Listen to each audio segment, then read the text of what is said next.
We live? Here we go. Okay, we're back. Jeff Osborne, Jeff of all trades. Hopefully, in another couple shows, I'll get this right where it kicks on and I'm just not staring at you. Thank you for listening, guys. Please tune in. This will be on YouTube, Instagram, all of that stuff. It's going to be live on Facebook. And then also, you can download it on the podcast app on iPhone.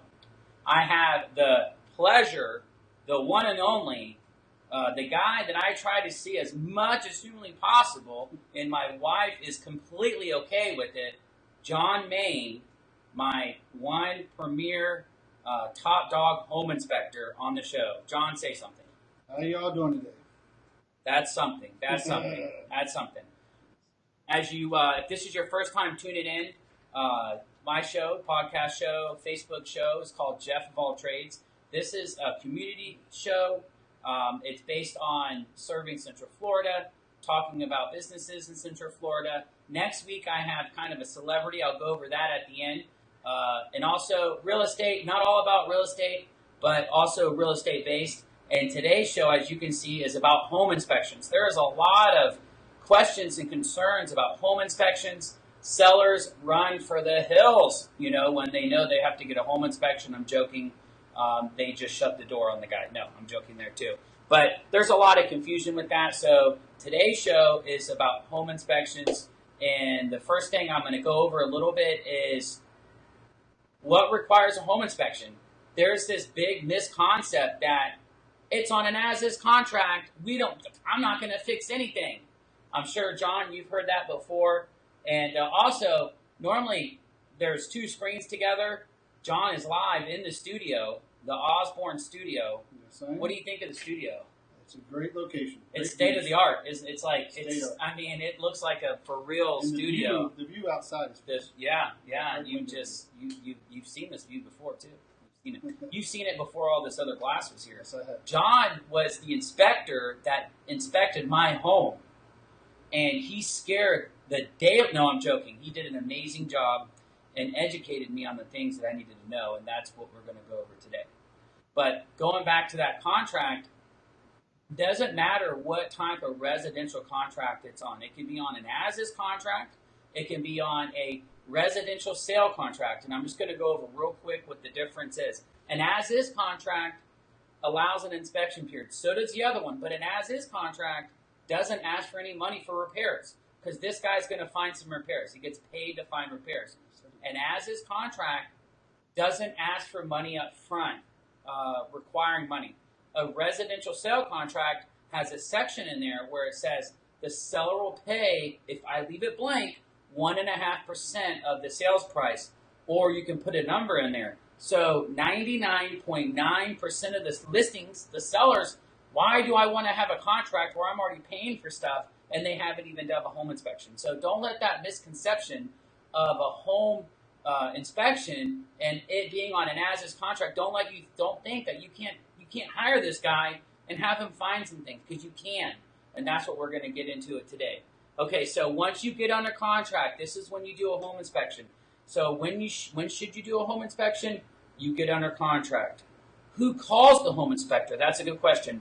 What I do is I give my clients a couple references. He's the top one, and then they reach out and call. And then from there, John schedules the home inspection. Correct, John? Yep, just nod. Yep, nod. He'll talk eventually. Okay.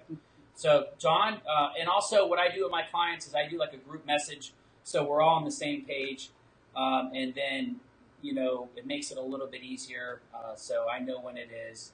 And the buyer needs to be there. But before we get to that, is a home inspection required by the lender? No. We're going to go over a little bit more of that at the end. But you do not need a home inspection to get a loan on a house or for homeowner's insurance. Homeowner's insurance might require a 4-point inspection. I'm not going to go too much into that. John, what is a 4-point inspection? Is it like a 4-point on a NASCAR where like they have a 4-point inspection on a NASCAR, or is it different? It's a little different. It's just the 4 main characters or points of the home, which would be your roof, your electric, your plumbing, and generally your air conditioning. Some insurance companies have a slight variation of it, but that's the general. Gotcha. And they're just looking basically does the house have a roof and does it have at least 5 years worth of life left in it? Same thing about the other components as well. They're not really identifying problems. They're not really identifying anything other than the age and the functionality of it. So, Gotcha. And they only need that 4-point inspection if the home is a certain age. typically 30 years. Typically, and or it all the insurance is kind of tricky. I haven't seen one in a while, but normally if the home is a certain age, the homeowner's insurance company is going to require it. The lender can care less. Lender doesn't want to know anything about that. If lenders actually knew what the home looked like, they wouldn't loan you any money. That's the truth of the matter. If lenders actually read that inspection report, they would not give you any money. Okay, so let's dive into it. Who pays for the home inspection? Who normally pays for it? Generally, the person who is purchasing the house is your one who actually calls me, hires me, and pays me. Which would be the buyer. Would Which would be the buyer. And if you have a good realtor, they might give you an incentive at closing to help you with that cost. And does the buyer need to be there? Would you recommend the buyer being there? Buyer does not need to be there. Recommended that they are there. Generally, so we can go over the report at the end of the inspection and show them some of the features or some of the things that we found that are deficient. We can also get a good feel for how they are reacting to what we're telling them, and kind of reassure them that everything's okay or what the main problems will be. We're going to pause. We're going to pause and go back. You said something very, very important. We're going to get a good feel on how they are feeling about the house. And John, how many times have we been in that situation? We've done a home inspection, and you've came up to me and said, "Jeff, I don't know, man. I don't know that they're not feeling it." And the emotions changed from when we saw the house, got excited, put the offer in. Now we're at the home inspection, and when you're spending more time there, and I don't know what it is about this guy, but they trust him. They want to tell him everything. I'm like, tell me everything. Don't tell him. I need to know. But we've had a couple instances. One of them, I don't want to name her name, but it was like 3 months ago where we went, did the home inspection. She listened to the wrong people. She listened to her daughters, and she listened to her boyfriend. Yes. And they wanted that house, but she wasn't a fan of it. She only liked the backyard. It had that big water tower in the back, and then the fire department right there. The backyard was beautiful. And when she was in the backyard, she felt really good. But when she came inside, she didn't feel real good. The thing about that is you can't sleep outside every day. You can't do it. There's not a bed out there. There's not a roof out there. The bathroom's inside. I did see a listing with the Now House that looked really nice, but I mean, yeah. I don't think she wanted that either. Yeah. Have you ever seen a listing with the Now House? Not with an outhouse, but I have seen external or exterior bathrooms. Exterior bathrooms. Yeah. This is a legit outhouse. It had tile, a toilet. I'll not to get a sidetrack, but there was a legit listing. It had an outhouse, and it looked at a wood, just like it was old-timey. You opened the door, and it was like a real toilet, and it had tile. I'm sure it was hot as heck because there was no AC in there. But yeah, so you had a good point. During a home inspection, it allows you to bring up that confidence to making sure that this is the house that you want. You're already investing money. You have to pay for his services. How long does a home inspection normally take? Is it like 8 hours or 20 hours? Most are done within 2 to 3 hours. Oh yeah, you can't be there that long. Yeah, your wife would get mad and your kids. Yeah, I get you. And all the other ones that I have scheduled would be a little upset. Yeah, they might be kind of mad too. I do schedule 2 to 3 a day. But mine are the most important, so we just focus on mine. I don't care about them. I just care about mine. But no, so 2 to 2.5 hours. Going back to the buyer need to be there. The best thing that I recommend is John works really good when someone isn't following him around everywhere he goes. He already has a helper who does that, and the helper's really good at doing that. Actually, Zach is amazing. Did I say that right? Yep. There you go. He's over there in the other part. He's in the sound booth of the studio. And I always call him a different name, but today I'm calling him his real name, which is Zach. But going back to that, if you want to come and follow John, that's great. If you do, you have to commit to going in the attic. If you're going to come and follow him around, make sure you go in the attic. But all joking aside, it's very important for the buyer to be there. John's going to find everything. and he's going to go over and he's going to walk back to those items and explain them. The main ones we walk back to is not every little item, but the main ones, the ones that are concerns to the buyer. Because certain things may not be concerned to other people, but that particular buyer has a concern. We're going to walk back and show them or explain to them what they need to know about an item that they have concern about. Not everything is going to be walked back through, but we will usually at least briefly go over it on the inspection report. So there is some time constraints that we don't want to just be there for 4 to 6 hours going over everything, because trust me, that can definitely be happening where certain buyers need a little bit more of a handheld situation where I will slow down, I will go over everything in detail with them, and I do, but I try to schedule enough time in between my inspections where we can meet and accommodate, but there's a point where we got to kind of slow it down and just kind of cut it off and say, get the report and then call me, and then I will definitely go over everything with you. You're absolutely right. Some people, they might not have, they might be doubting. I don't know. Is this a big deal? It's good to have someone that knows a little bit about construction and that has your best interest at heart. So the things that you might not be comfortable with, you have this other person you can turn to. With my clients, my background's construction, so I know a great deal. And this guy, believe it or not, I've actually learned some things. Now, it's taken him like 50 inspections, but I think I've learned 2 things from them 50 inspections. And I don't think it's him. It might be me. Some people say I'm hard-headed, but I don't know. I don't believe them. But going back to that, the things that he finds that I know that we should negotiate, that I know that, hey, we're going to ask the seller to take care of this, we go look at those. And should the buyer be there? To recap today's show, home inspection, we have John live in the studio, state-of-the-art studio, with us today asking questions about home inspections. And should the buyer be there? Yes, 100%. You don't have to be there the entire time, but you should be there the last hour. And a good agent's going to go walk and see those things, so he's fresh in his mind on how to dispute them. And the whole point of that, I'm going to go over a little bit more at the end, but the whole point of that is a good buyer agent is just trying to make it easier for the buyer to move in. Not all buyers are a handyman. They're not all, they can fix this, they can paint that, they can repair that. A lot of them don't do any of that stuff. So if we can get some of them items knocked off the list, so when they move in, they're not immediately hiring a handyman. They're not immediately caulking the windows. They're not immediately putting a vent to the exhaust in the bathroom. And that's the next thing that we're going to get into is what items have I seen a whole bunch of, and what items has this guy seen a whole bunch of. Okay, when you get to a house, what is the first thing that you look at? Do you look at the sun or the driveway? What's the first thing that you look at when you get to a house? When I pull up to a house, I'm actually, before I get to the house, I'm already kind of taking a look at the whole entire neighborhood. Oh, good answer. So sometimes when you get into it, there's problems with the neighborhood, not just a single house. So if I start seeing it and I'm driving through and I see a lot of stucco repairs on houses, I'm kind of expecting to see it when I get there, and then that gives me a little bit more of a foresight to say, okay, there's an issue here going with stucco problems. And I've been to communities where all of a sudden it's identified and there's a class action lawsuit against the builder because of the contractor that did the stucco did it wrong, and it's all fallen off.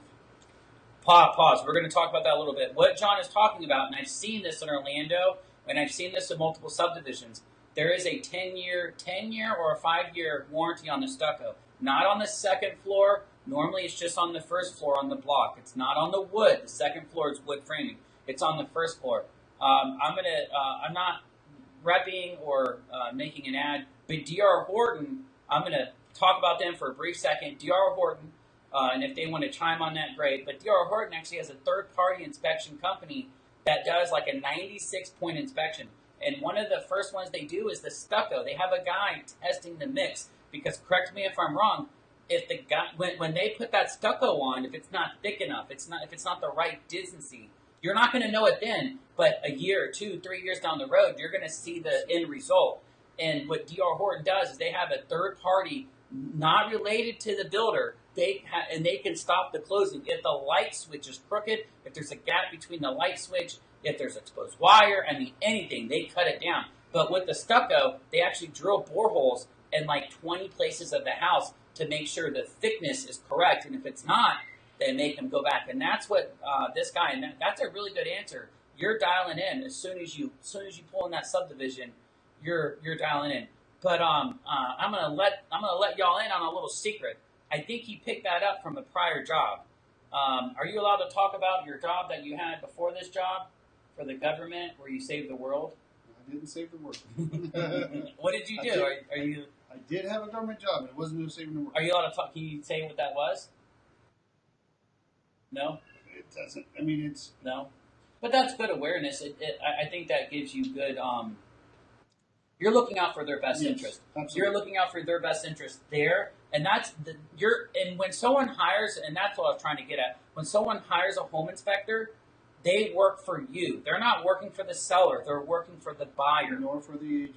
No, yeah, they don't work for me because he says all kinds of stuff that I'm like, don't say it. But it doesn't matter. Yeah, it's about, and this is why I enjoy working with John, because he doesn't say stuff to freak people out. He only says things that are serious. There's a lot of other home inspectors, we just ran into one the other day, who cited code. On one of my listings, this guy cited code on 4 different things. He said the laundry room wasn't big enough. We can't move the walls. And if you take that to court, if you're citing code on a couple things but not all the other things, it confuses the heck. And he also had, this thing had a lawsuit with Morgan & Morgan. Morgan & Morgan has a lawsuit with a whole bunch of things. So, like, there's a line that you should walk where you're not freaking someone out, but you're giving them good information. Giving them good information. Yeah, and especially, we're not code inspectors. So if we're going to quote one code, then why aren't we quoting all codes? And that's what it boils down to. So you don't quote codes. We're not code inspectors. First thing that any inspector should learn, they're not code inspectors. So although there might be code violations, if it pertains to safety, don't quote the code, quote the safety. It's simple. Like you said, you're not going to go in there and make a room bigger. No. Because it doesn't quote. In Florida, you're not required to bring a house up to code in order to sell the house. So correct. No point. Correct. There's no point. Going back to that, what do you need? Let's say if I wanted to quit real estate today, I don't want to do full-time real estate anymore, and I just want to do home inspections just like you, which I think I'd be really good at it. I mean, I might give you a run for your money. Stay in the real estate. What would I need to do? What are the qualifications? What are the tests? Is there a physical? Do you have to go to like boot camp, like the military? I'm joking. Yeah. What do you need to do to get a license? Well, when I got there, I was grandfathered into all of the different things. But what's required now is there is a school that you got to attend, whether it's online or in person. You can do either one. There's also a certain amount of hours. I don't know the hours off the top of my head. Like community service hours that you have to shadow somebody? No, that you're actually going to go to physical and participate in a class, whether, like I said, online or in a school setting. Okay. Then there's actually going to be, at the very end, there's going to be a proctored exam to get a state license. So once you get that proctored exam, you pass the exams, then you can go ahead with your state license. In order to get your state license, you also have to be insured, and you also have to have a certification. Certification is separate from usually going to any of the schooling. That is your licensing through Florida, your certification. There's many of them out there. NACHI is one of the ones. FABI is another one. And then you apply to that one, and then once you pass, some of them have a little entrance exam. Some will say, since you went through the school, we'll automatically put you in. So there's different variations. What do they put you in? They do the certification. So it's actually a per year. Once a year, you have to go back and you have to renew it to charge. Okay. A lot of them give the first year at no charge for first-time home inspectors. Once you do that, that's just incentive to go, hey, come with us, essentially. Okay. And whichever one you pick. And then once you, again, like I said, then there's continuous education credits, just such as you have as in real estate. You have to go back every 2 years and get up to date on what's going on. So after the first, so you've got to take a certain amount of hours, like real estate is a 65-hour class. So there's a class. I think it's 40. And then, I believe it's a 40-hour. Okay. It might be more now. Things change. Like I said, they do change on a yearly basis. And I haven't. It was 15 years ago when I went to class. And I don't even think it was. How were you grandfathered in? When State of Florida came in and decided to make it a licensure. They required you to have X amount of paid inspections already done. So if you already have X amount of paid inspections done, and you can prove to the state of Florida that you've already accomplished this many, you can turn in your copies of them or your proof that you have them, and then they grandfather us in for the licensing. No way! Wow, wow. But another plus that you have is you have construction experience, you have background, Yes. which that helps tremendously. People that get a home inspector license, and they go and they start talking about these houses. One thing that I've realized with you is you've been to every subdivision that we've been in, and more than likely you've done a home inspection there. Most of them. Yeah, I've done over 10,000 inspections in Florida. That's a Central big. Florida. That's 10,000. Uh, 10,000. What is that? Like 8 a day, no, or 8 a week, or 3 a week, or how long did how long have you been doing it? 14 years. 14 over years. 14 years. Licensed, everything is 14 10,000 years. divided by 14. So once you start doing it, when the state of Florida actually, let me go back. When the state of Florida actually decided to grandfather in, that's when I went back and actually counted how many I had already done at that point. I was at 8,000. So What is that? So 714 a year? yeah, Does that sound right? that's probably in that. 714 a year. So This guy's rolling in the dough. Rolling in the dough. Rolling. roll. Rolling in the dough. And he has a couple kids too. Okay. So once, like I said, once I got back into that, and I realized that we actually how many we did was at that point to get grandfathered in. I had already done approximately 8,000. It was just under that number. And that's just you? And that was Is it was it- myself and a partner at that time. Okay, I actually had a partner. Okay. Um, On his own? Or was he with you? no, we did them together. We Yeah, did so everything you're together. there. That's why we did. We were doing up in somewhere in between 7 and 8 a day for two of us. But again, that was hustle and bustle. Then when we decided to separate, I averaged anywhere from 2 to 3 a day easily. Which not a lot of people can do that. To stay focused. You're getting in the attic. This guy goes from end to end of the attic. I don't know if every inspector does that, but he finds leaks. He's found more water leaks, which is a big deal. And you might not see them on the ceiling, but you would see them, and you have to crawl and get. And he finds them, and that's a lifesaver when you can go in and say, "Hey, there's a leak. Tell the seller there's a leak." Okay, so we're gonna fast forward a little bit. Just a recap: today's show, episode 4. I think it's episode 4. John, the home inspector, live in the studio with his partner, his helper, Zach, in the sound booth, running the soundboard. He's going to bust out with some music here. We just went over, what do you look at first? He said when he pulls in that neighborhood, he's scanning the houses to see if he can see any defects in those houses. And there's been a lot of class action lawsuits on stucco from builders because of the mishap. 2003, I think, 2000, and before the hurricanes, there was actually a defect in a stucco mix, a stucco brand, and I read about that one. But that's like an example. Okay, I want to get to the interesting stuff. John, what is the craziest thing? What's the coolest thing, and the craziest thing, and the most dangerous thing that you've seen doing a home inspection? And did you almost die? Well, we'll go with probably the most dangerous where I got on a roof. Okay. And the whole entire decking of the roof was delaminated, which basically means there was no structural integrity of the roof. So when Was it a shingle roof? It was a shingle roof, so it was fine where I was walking. When I got to a certain point, there was just no integrity. I almost went through the whole entire roof. Did you feel it like kind of gave? I took one step, and I knew that if I did not get my weight off, I'm going to go through.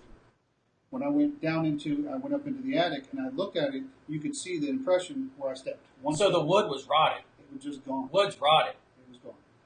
And what the cause was, there was a moisture problem where inside the house, all the exhaust fans from the bathrooms, they would run them while they took showers, blew up in this one area, which created a lot of excess moisture in the attic, which over time made this whole thing delaminate. And then there was also an issue with the roof itself that allowed moisture getting in. So between the two, of moisture coming from the top and from the bottom, that whole entire decking had just delaminated. And you went in there, it looked like it was all just falling apart like a cake. Holy cow! Pause right there. You said something I want to point at. An exhaust fan is not.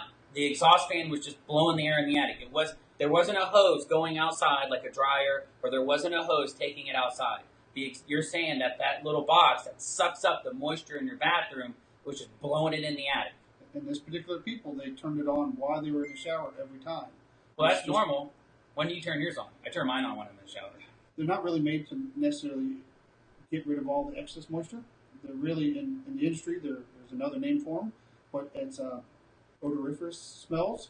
Oh, you're talking about the number twos. That's number really two. what they're made I'm for. number two. Okay, but going back to that, how many? I know I've seen a lot. How many on just our inspections? Because I know you remember every single one of them. Because like you remember every single one. How many homes have I been at where the exhaust fan it just blew in the attic? How many? At least half. It blows my mind that every single one doesn't. It's like the build that's not required. They don't. It's not a big deal. They just blow it in the attic. Well, a lot of them, the builders will try to go up into where the vent system is, so either a ridge vent or into a roof vent. They'll try to get it up into that area, which is acceptable. At least it's getting it out of the attic. Some will go down and put it into a soffit area. Others just put it up into the attic. But the builders nowadays are really good at getting them out. Yeah. It's but the 80s, 90s, 80s, and 2000, 2010. Okay, yeah, just pointed that out. I see that so many times. So if you're going to do a home inspection, you're going to go buy a house, 9 times out of 10, if it was built before 2010, that exhaust fan is just going to be blowing in the attic. And the thing about it is, and if you wonder why your exhaust fan is not working, it's taking moisture and trying to blow it into a hot area, and it's not like it can't, the air's not going. So if you have that issue, you need to vent it outside. Okay, so that was the most dangerous thing. You almost died. I'm glad you didn't die. I'm glad you're with us. I'm sure Zach is too in the sound booth. Zach's over there. Okay. He's over there. What's the craziest thing? You were talking to me about this earlier, but what's the craziest thing that you've seen?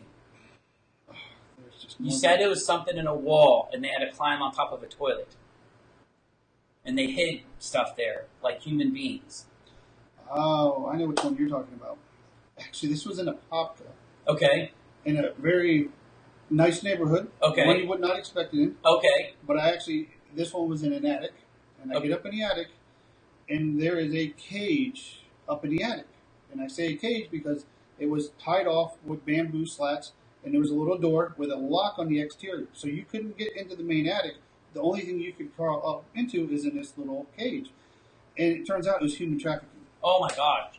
They actually had a toilet, a 5-gallon bucket. In the cage? In the cage. In the attic? And it still had... Was it hot? Did they have an AC up there? It was a pure attic. Just a normal attic. Holy cow. There was nothing else other than, basically, like I said, a little cage. There was a 5-gallon bucket with dried up stuff in it. They needed an exhaust fan. By the time I got there, personally, there was no one there, and the people had already moved out. So the buyers are buying a house. They had no idea. Correct. Because this was hidden. You said that there was there's an entrance in the bathroom or something to get into it. Like you'd have to climb on the toilet, open this thing. That was a different house. Different one. Yeah, that's a different scenario. Actually, in that one, there was a guy living in an attic, and he actually had an access point through where he stepped on the toilet, stepped on the vanity, and then climbed up in the attic. And then there was a whole bed area. And this was a vacant house. This is in downtown Orlando area. And it was basically a vagrant living in this home. Trying to get away with not paying, So if someone came in, no one knew where he could just be up there, and no one would ever know he's in the house. But what if someone was living in the house? He would have to stay up there until they leave. That's what Right? It's kind of like that movie where people hide in the clock tower. Correct. When I got there, he was not there, but everything was there. His stuff was there. Stuff was all there. Wow. I let the real estate agent know, and then she informed the seller's agent, and at that point I left. I don't know what ever happened, but what did the buyer say? The buyer wanted to leave and didn't want to go forward. He said, peace. So that sounded like an old house, though. It was an older house. Okay. But the problem with that house was it was one of the foreclosures. Okay. And no one had been there for a while. It was bank owned. This was a while ago. Okay. Bank owned. And the bank supposedly has people go through and do. So he moved in after it got foreclosed. Yes. Okay, gotcha. Now between the bank taking over where they start having regular inspections. Yeah. Because they will actually have monthly inspections done. So it was in between where the foreclosure and the bank getting it on its list to start doing what they normally do. They hadn't taken any care of it. They weren't mowing the grass yet. They weren't doing anything. So this was an in between. And the guy made a hole in the ceiling to get up into the attic. So if someone comes, that's bad. That's a homeless person. So how many times he was there, living why in a somebody hole. was there, I don't know. It was on the market for maybe a month and a half before I got there. Crazy. So, And then the buyers to the child trafficking, did they back out of that house too? I don't know. Honestly, I don't know that one. They were kind of taken back by it. And that was a nice house and a nice subdivision? It was a $450,000 home. Wow. Wow. I don't know if they backed out completely. I know they were taken back by it. Yeah. And they're like, should we call the police? Should we not? I'm like, there's really nothing to do at this point.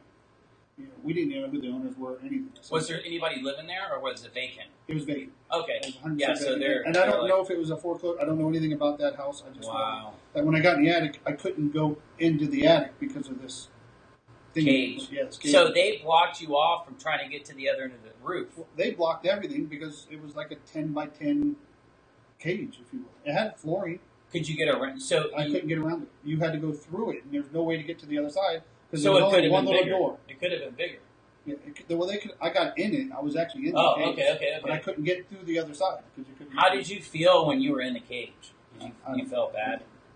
I thought this was crazy. Yeah. And then, Did it have carpet, or was it just wood? Just wood. Man, that's like was a prison. wood with a 5-gallon bucket. Why would you think it was children? Or Well, I don't know if it was children. you're just adults. saying somebody was... I never said children or anything. Oh, okay. So, somebody was stuck up there. It's like you lock someone in. Correct. It's you have the only way to get out is from the outside. You lock them in, shut the door, One little 3x4 door, and it locks from the outside. and it had a padlock on the outside. Well, where the padlock could be. The only reason why I figured it was occupied is because you could see evidence of someone being out there. Wow. Especially in a 5-gallon bucket was about. So they were trying to that full. hide a person or a kid, or the kid was bad, and they're like, your punishment is the Whatever attic it room, is. which is messed up. If you know anybody in that situation, They please didn't call do anything with the 911. bucket. They never cleaned that bucket. I mean, like I said, it had probably about that much material in it. Wow. TMI. So- TMI. Okay. I think Zach is beside himself over there. We'll leave him alone with that. Okay, so we went over those things. I get this question a lot.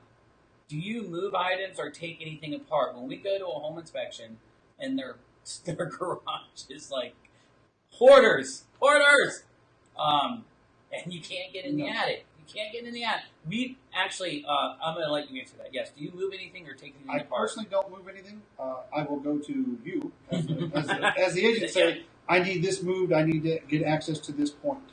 And it's up to me, really, Yeah. because once I move it, I break it, I'm responsible, and people set people up all the time, and it could be a $500,000 home. That home that we were talking about where the family members convinced her to buy it, there's stuff everywhere, and the seller thought he was doing us a favor by... He's like, oh, you can put a ladder on top. You couldn't. You would have fell. I don't know what he was thinking. It would have been too very dangerous. And once you go into that scenario, I mean, insurance-wise, they're going to say, "What'd you do? Why'd you do this?" Yep. This isn't normal protocol. We have SOP, standard operating procedure or practice that we follow. We're not required, or not. We're not required or allowed to move personal property. Yeah. That's number one. So we normally go to an agent. If an agent says, "Hey, we need this moved to get access," the idea is we do a visual inspection of everything that is accessible at the time of the inspection. If it's not accessible, we usually make a note that it's not accessible in our report. If it's something that really needs to be, or we have a concern with that area, we'll try to get, like I said, push the issue to the agent and say, hey, we really should or need to access get this to moved. this. If we can't do it today, then we need to we should come back and do this another time. 100%. But we'll do the whole inspection. Just, hey, let us come back and do this part of it, is what we do. Perfect. Okay. So we went over what you look at when you get there. We went over the craziest things you've done, the most dangerous things you've done. I'm going to go over just a couple things that we find normally. We do the exhaust, the venting to the space. It's very rare that, newer homes we see that, but the exhaust fan is like never vented. The dryer, when you have an inside laundry room, not an outside laundry room, the inside laundry room, that dryer vent, it seems like a lot of times that pipe gets pushed and it's not blowing all the way outside. That's something I see a lot. He loves to find cracks in stucco. He's like a crack hunter for stucco crack, not the other crack. But he has a good point, because that's where water has intrusion around the windows, and you're wondering why you have a puddle on the inside of your floor, but it's like it comes behind the drywalls because it's getting in through the windows. So that's something that we do see a lot. Number one area. Yep. Water intrusion around windows and doors. And then rotten wood. I'm going to take a brief second because we're running out of time. Today's show is about home inspection. I have John, number one home inspector in my book, Serving Central Florida, talking to me today live in the studio. Zach, his helper, is running the soundboard. Rotten wood. Rotten wood, I'm going to talk about appraisal. So he's going to find things. A good home inspector will find things and say, hey, this could snag your appraisal. An example, there's one that we did. The well didn't work. You need the well to work. So that might be kind of common sense, but maybe it's not. That well is sucking up sand. We ended up getting it appraised. It went through, and then the underwriter's like, there's no way this house went through. And then the guy went back out there and wrote the well didn't work, which really sucked. But things happen for a reason. Second thing, rotten wood. VA, FHA, on the bottom of your door, the fascia where the gutter is. It's not the end of the world, but things like that, the seller needs to fix ahead of time. There's items that the seller can fix ahead of time, and this is what's going to lead us into our next topic, is how to negotiate, what to negotiate, what's, should you, or is it an as-is where we don't have to fix anything? So I'm going to go back to that. You want to negotiate the things that you need to get done for the appraisal ahead of time, like rotten wood. Rotten wood. You can't have, now, the appraisal isn't going to go, the appraiser, they don't normally go in the attic. I've never seen them do it. If it's a FHA, they go, supposed to be up to chest, where they stick up up to more than their chest, and look around visually at the entrance point. They won't go any farther. I've never seen one with a ladder. Let me put you that. And there's not a ladder at the property. So that's true as well. If they go, great. If they're not, this guy's going from end to end. Like he's looking for cracks on the outside. He's going end to end. So if he can, I'm going to go off of, if it's a serious roof leak, that needs to get done. If there's water damage in the ceiling. Let me put one caveat to this. Okay. I go as far as I fit. Yeah. All right, we have a standard. Anything smaller than 2x2, we don't have to go. If it's something I feel real important and I can fit through it, I usually try to get myself through it. Not everyone does it. A lot of people just say inaccessible. I think in all the years I've done it, I probably wrote inaccessible probably 10 times. And his job before this was Inspicable. No, not Inspicable, but that cartoon where they stretch. I can't remember it. I have kids. I don't know. Incredibles. And the wife is Elastic. Elastigirl. Yeah, that's what he turns. He turns into Elastic and gets in there and slithers in there. No, but he finds it, and that's the biggest thing.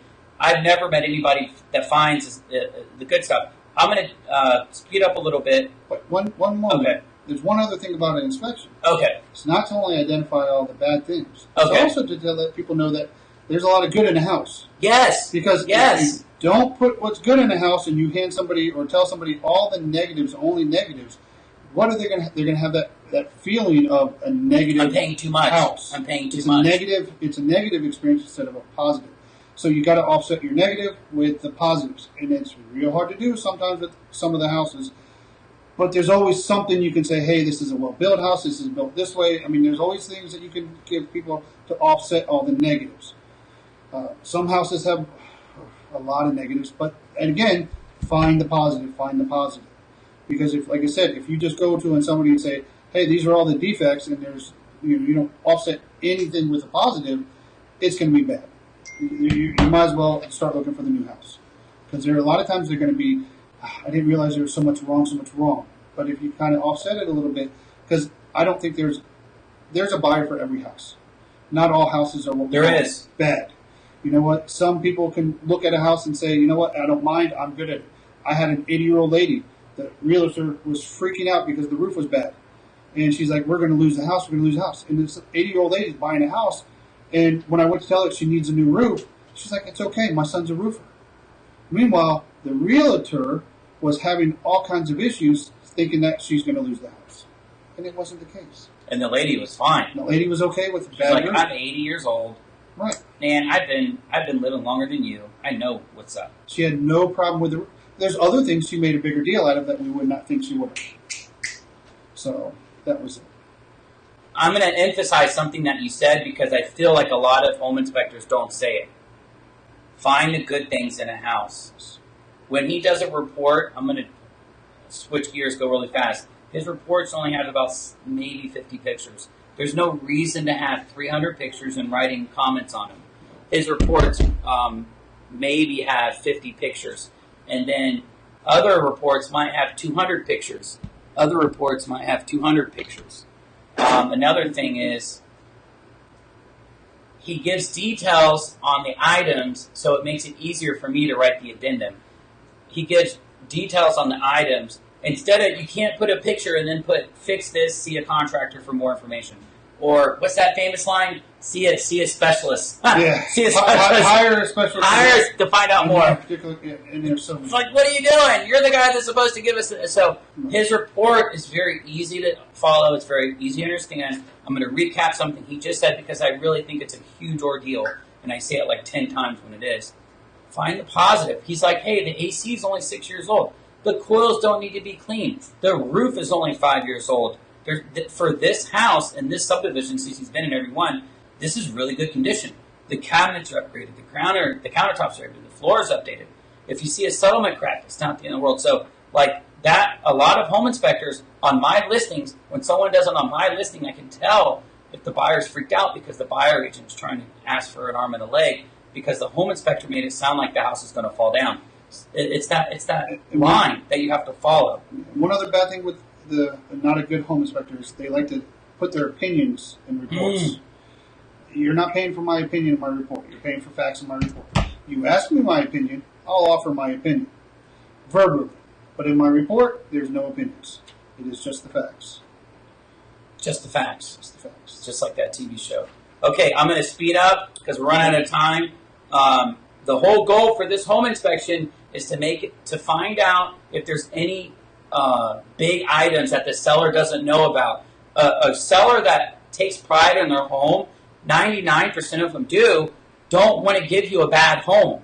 Now, they might not have time to fix the items. They might not have time to get it done because you're trying to close in 25 days. It's okay to ask for a credit. When I get a report, I love his reports, I literally go page by page and I write the page number and I write what we're requesting. On every home inspection, you're going to find something. It's okay to ask for it. Don't feel like you shouldn't ask for it. Go ahead. Now, you're not going to get a $10,000 price reduction. You're not going to get a $5,000 price reduction.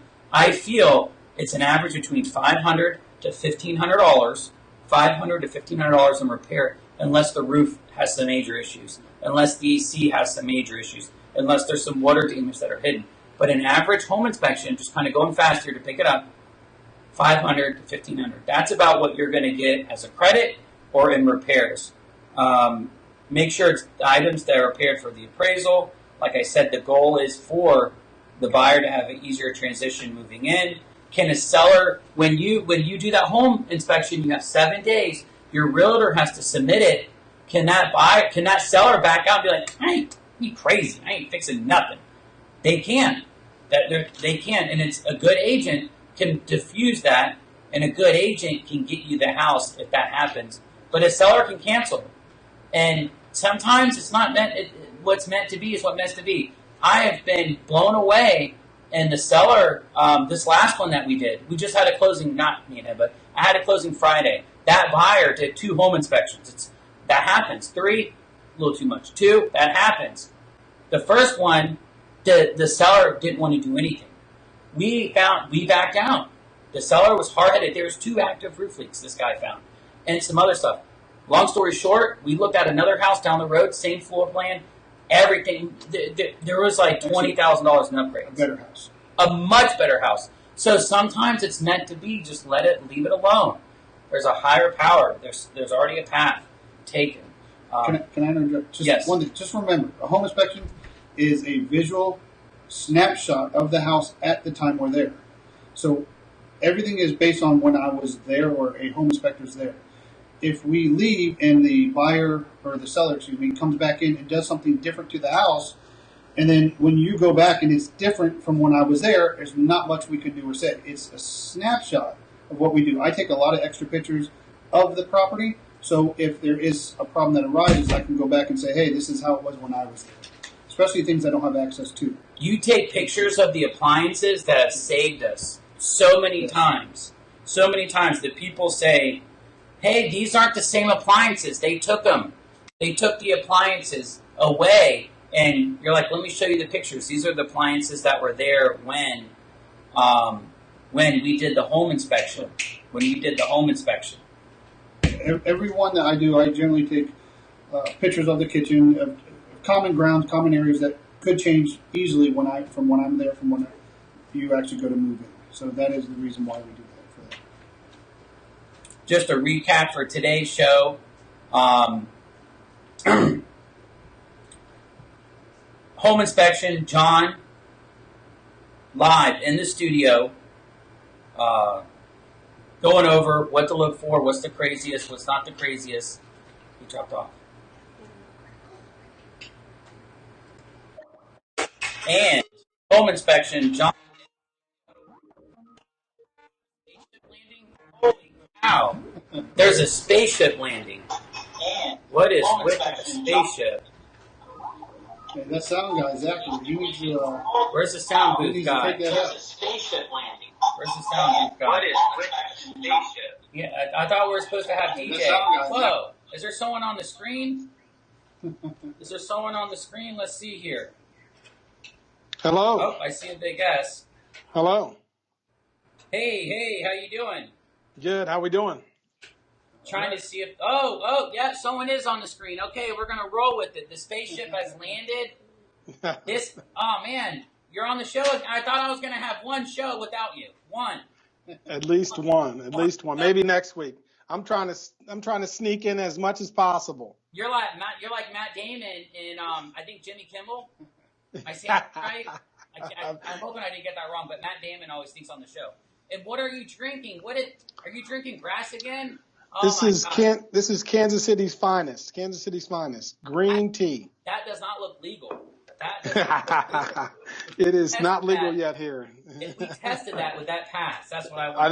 I think it would. A couple years ago, maybe not, but today it would. Yeah, in your state. Stephen, John, Stephen, or Stephen, John, something like that. Hey, John. How's it going, man? How's it going? Good. Stephen's the money guy. John's the home inspection guy. We're going to end the show because it's been a long show and we got to stop rambling on. Stephen, it's been a good show, though. Oh, you were watching it? Yes, I've been watching along. I saw one view, and so that was you. I saw one person watching. That's all that matters. Since you're on, Stephen, let me ask you a question. Does the lender care about the home inspection report? Do you want to see it? Because I know you want to see it. Do you want to see that home inspection report that this guy... No, I do not want to see the home inspection report. That is between you and your buyer and the other side. That is not something that me as a banker or a lender want to see, because items that are in that inspection report, if that happens to make it to me, then we might have to make sure that every one of those things that have been identified, some that are necessary to some that are not necessary, have to be done in order to get the loan approved. So no, I do not want to see. Do not send me an inspection report. Just to let you know, not even by accident. Just to let you know, though, I actually tell everybody: do not send it to your lender. Do not send it to your company. If you do, you're going to delay your closing a great deal. Good. That's good.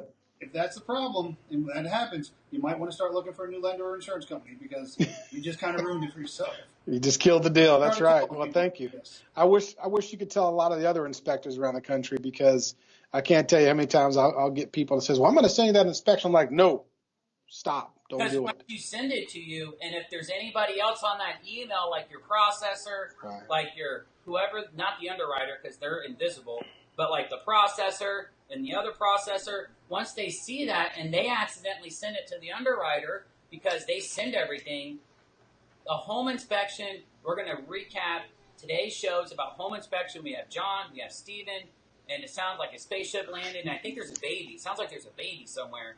I have a baby in the studio. I can find that baby when I'm done. We're talking about his craziest thing. He found a hidden room for hiding people. But long story short, do not send that home inspection to the lender. Okay, guys, I wanted to wrap it up. Thank you for joining us, Steven. I thought I was going to sneak by without seeing you, but man, I don't even know how it sounded like a space shuttle landed, and then you popped on the screen. Pop in, man. We got Zach, the sound guy over there, playing tricks on us. Thanks, Zach, for working me in. Yeah. Tell Zach thanks for working me in. Sound guy's over there playing tricks on us. Okay, guys, next show, I'm going to have Curtis Lewis. This guy, Appreciation Marketing. Man, watch out. The next show is going to be amazing. He also owns AM Cards. If you're not on AM Cards, you're not a member, you need to be a member. Please subscribe to my YouTube channel. I'm going to have a much shorter version. Please download the podcast, this podcast on iTunes. Also, live on Facebook. If you have any questions, reach out. I would love to help you. John would love to help you, and Steven would love to help you too. If you have any questions, please learn from my mistakes, his mistakes, Steven's mistakes, and our clients. And we only get better when we ask. We only get better when we want to grow. And that's what this show is all about, is community, and influencing the community to have an easier process during home inspections, during home buying. So thank you for listening. Sorry for the long show. Like I said, if you have any questions, reach out, or any ideas for any more episodes. Or if you're a business that want to be on the show, please reach out. Thank you, Jeff Osborne, Jeff of All Trades, coming at you. Later.